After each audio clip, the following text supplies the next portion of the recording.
Hello and welcome to this video on the bench press. We're going to go through a little bit on how to bench press today, as well as giving you the chance to watch a little progression that I'll go through in warming up, as I'm completely cold now, all the way from 16 kilos to hopefully half body weight. I say hopefully because I did a bit of shoulder work yesterday, so we'll see how much is in the tank. So over the last few years, the bench press has become increasingly more popular. It used to be a classic strongman lift and fell out of favor because it didn't look very cool. And in the last few years, it's begun to find its way back into sort of a normal training program, normal training cycle that you might see people going through with kettlebells. For those of you who want to follow along, please do. I'm just warming up my shoulders with some banded passovers. So the bench press is an awesome way to engage your whole body in assisting in a press from hips to overhead. Something like the Turkish get-up is there to help you get a weight from the floor and yourself from the floor to standing with the weight overhead in an efficient way. The bench press is really there to help get you from hips to overhead in an efficient way. So not just relying on your shoulder. Now it's really crucial that you actually connect with that mindset. Because the funny thing is, for so many of us, we started in more of a traditional environment in gyms, where we broke down muscles into their own sort of segmentation and training cycles, pull, push, etc. And when you were holding something here or here, and told you were going to be pressing it, bench press, it's in the title, you would think, right, shoulder press. But that tripped me up for a very long time. Banded pull-apart's next, everyone. It tripped me up for a long time going through the bench press because I spent too long thinking of it as a pressing movement. When in actual fact, it's an exercise based in tension and tension around the lats and hips, and you move away from the weight, keeping your arm in tension and in connection with your torso, in connection with your body, until you are underneath the weight to come back up to standing. This is not a shoulder pressing exercise.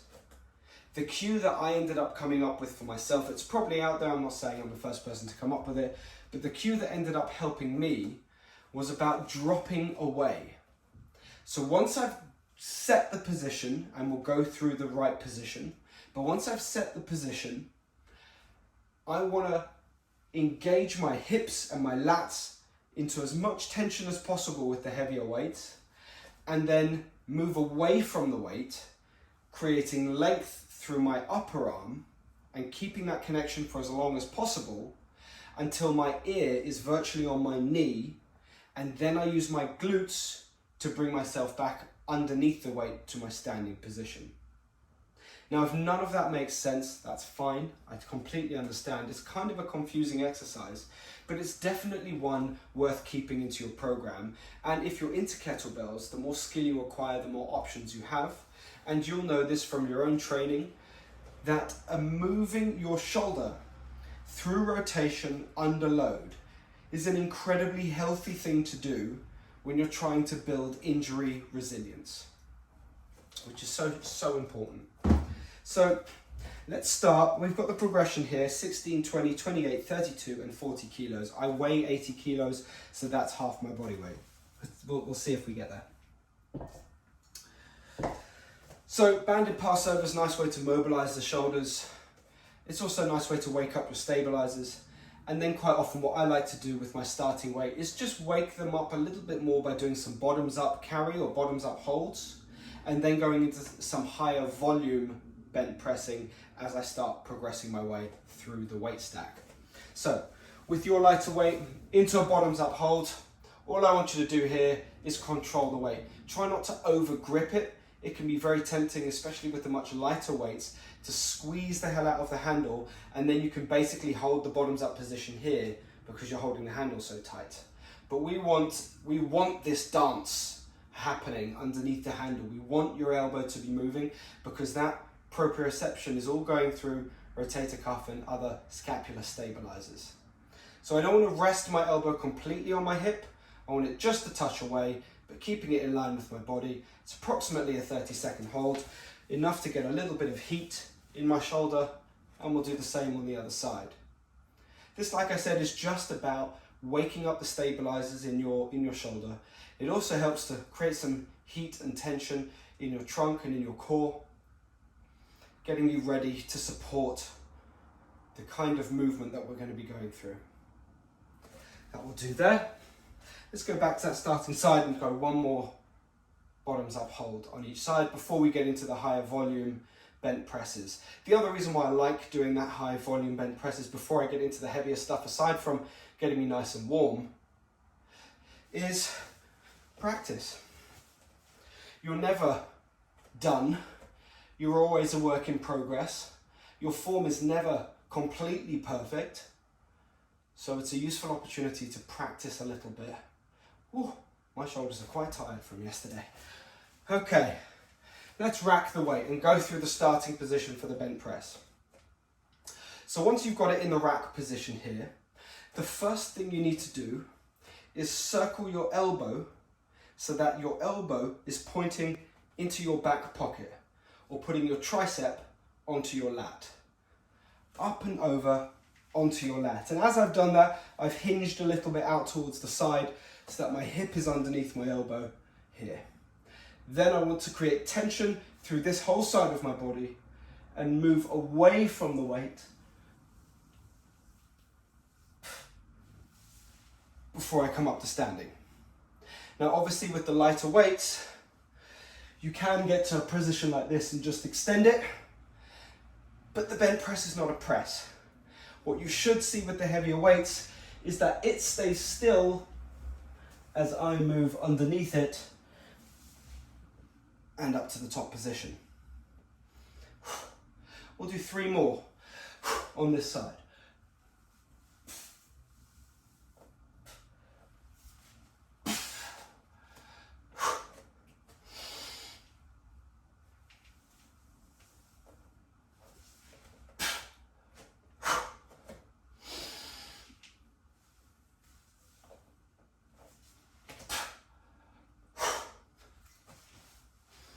So there's a couple things to mention there that really helped improve my technique when it came to the bent press.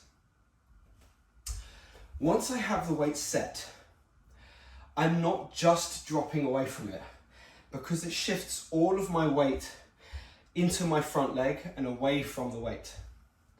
What actually happens, and you have the opportunity to watch as I go through the weight stack, or to rewind a little bit and watch what just happened. As I get to here, I place my hand on the inside of my thigh. That helps to create more tension through my whole body and a bit of a guiding line as well. So I'm here. The next thing that happens is I shift my weight backwards into my hip so that the weight stays underneath my balance, stays underneath the line of the weight. Once it's shifted, then I start pushing my ear towards my knee before I come up. Additionally, it's really worth noting that your specific limb length and even torso length is going to dictate your personal technique. The length of your stride in order to feel comfortable, the amount of turnout of one leg versus the other. It may not be symmetrical from one side to the other. Your own mobility and your own limb length is going to play a big part in you finding the right technique for yourself. So let's reset that. There we go. Onto my lat.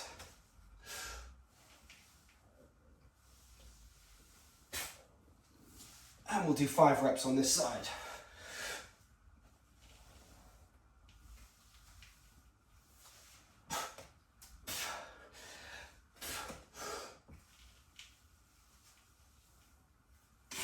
There you go, it's starting to loosen up a little bit.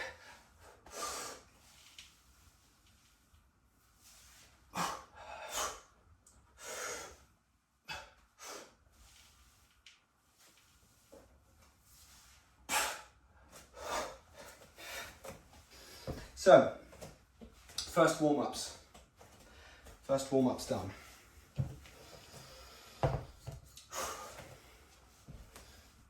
Moving on to 20 kilos. Sometimes I find that an exercise like this can be more challenging in many ways with a lighter weight, because actually using a heavier weight helps you set positions a little bit more easily. And if you have mobility challenges in your shoulder like I do, it's not that important, but I've damaged both of my shoulders through martial arts practice and stupidity about 10 years ago when I was a bit of a bro lifter, attempting something on a bench press with someone spotting me very badly. Anyway, so I've had injuries to my shoulders, so mobility is a little bit of a challenge, especially on that left side. So sometimes using a bit more weight and going slow can be a little easier than using a lightweight, especially since with a lightweight, like I said, the temptation to press is there because you know you can. Moving on. Circle the elbow onto my lap, pointing it at my back pocket, hip gets underneath. That already feels more comfortable than the 16.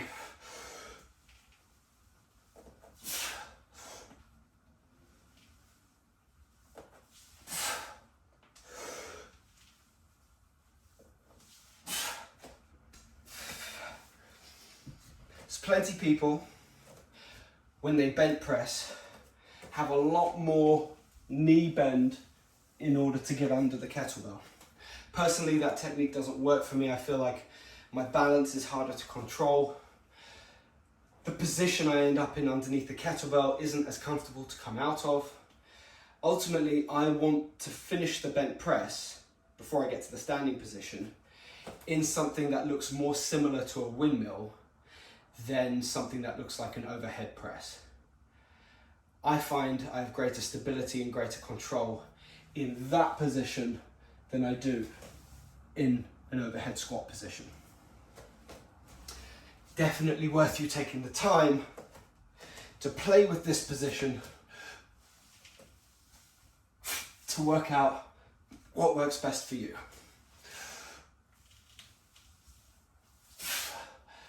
On this side, I really have to think hard about driving my hip, otherwise my body just wants to fall over to the side.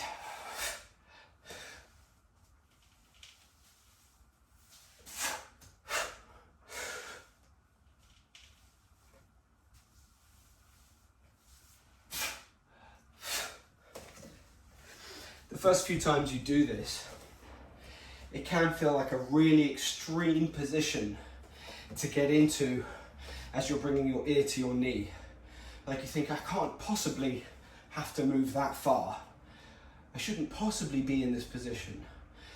But that's sort of the point of the bench press. And when you go back and look at the more historical images of bench pressing, and when you go and look in today's media, social media, at the guys who do it best, the form hasn't really changed. They're not squatting under the weight.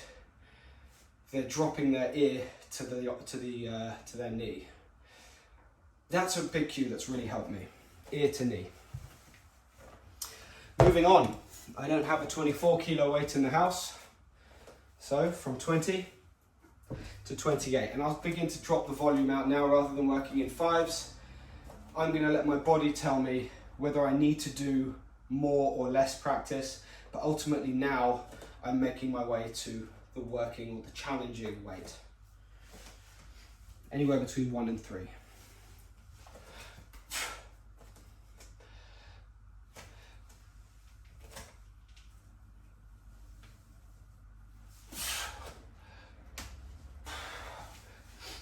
Yeah, there you go. 1 feels pretty good there to me. I feel comfortable.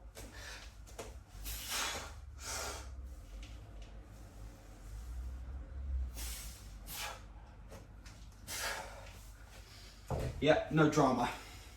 Shoulders feel good. 32 is my next one.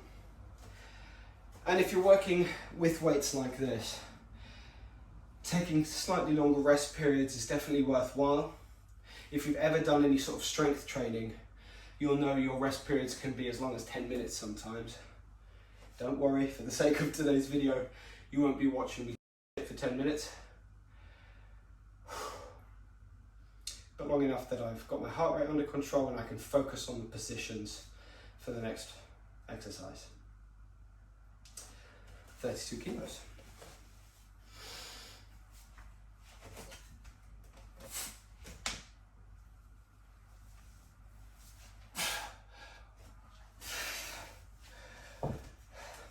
Are you beginning to see what I mean about it not being a press?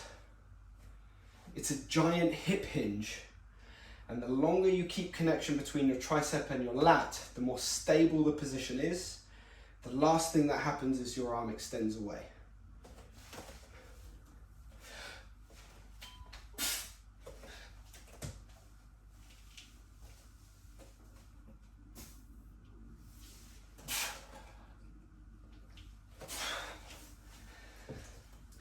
No drama, feels pretty good. I got a little bit heavy in my front leg during that one.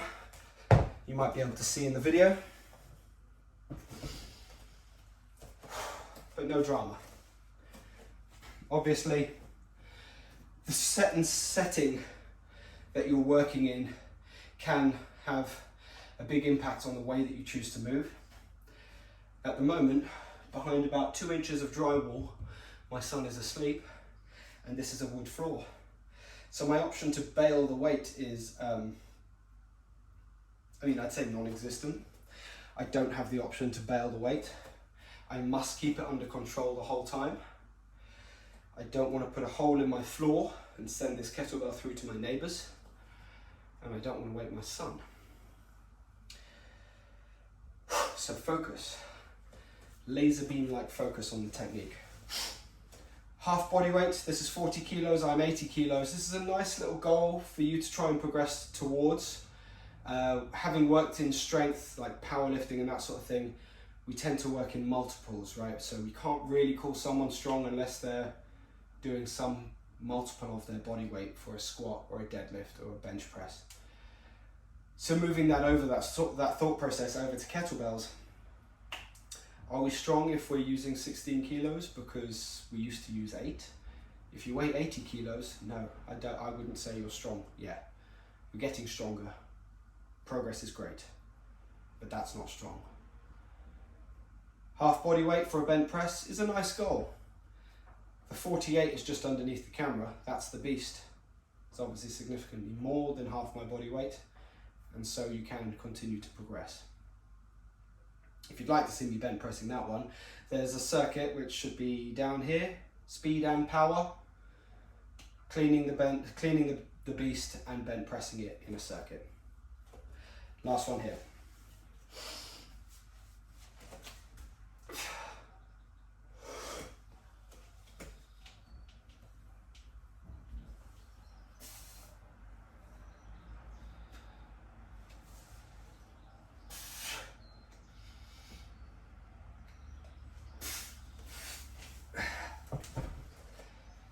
I think something that isn't coached enough in things like this, or things like the sumo deadlift as an example as well, is patience. Don't be in a rush to complete the move. For every millimeter your torso moves, the position of your arm in relation to the weight and the trunk, your trunk is shifting. So balance needs to change in accordance to that movement. Tension might need to change. Your thought process in how you're driving your hips underneath your elbow, all of that stuff needs to be thought of. And if you're moving fast, you'll miss a moment where the weight is off balance through to a moment where you can't recover it, and then it needs to bail, or you might hurt yourself. Patience. Let's see if I can be patient on this side.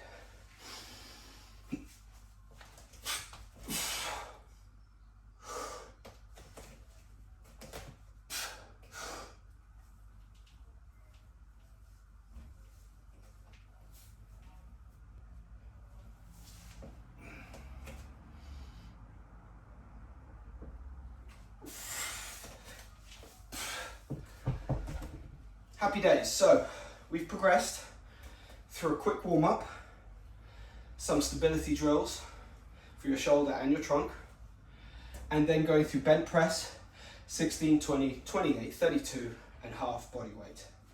All with a little bit of explanation of how to bent press and the why, injury resiliency, learning to keep tension in your body, through your body to help you accomplish a lift, engaging more muscle, getting stronger. How many more reasons do I need to give you? Increasing the vocabulary of movement with a kettlebell, that gives you more options. It looks cool I think it looks cool.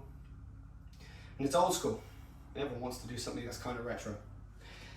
Anyway, thank you for staying with me this long if you have. Head over to Instagram for daily content, the KB6. Hit like and subscribe to this channel for more content like this, coaching, training, and other fun stuff as well. Thank you for joining me, and I'll see you at the next video.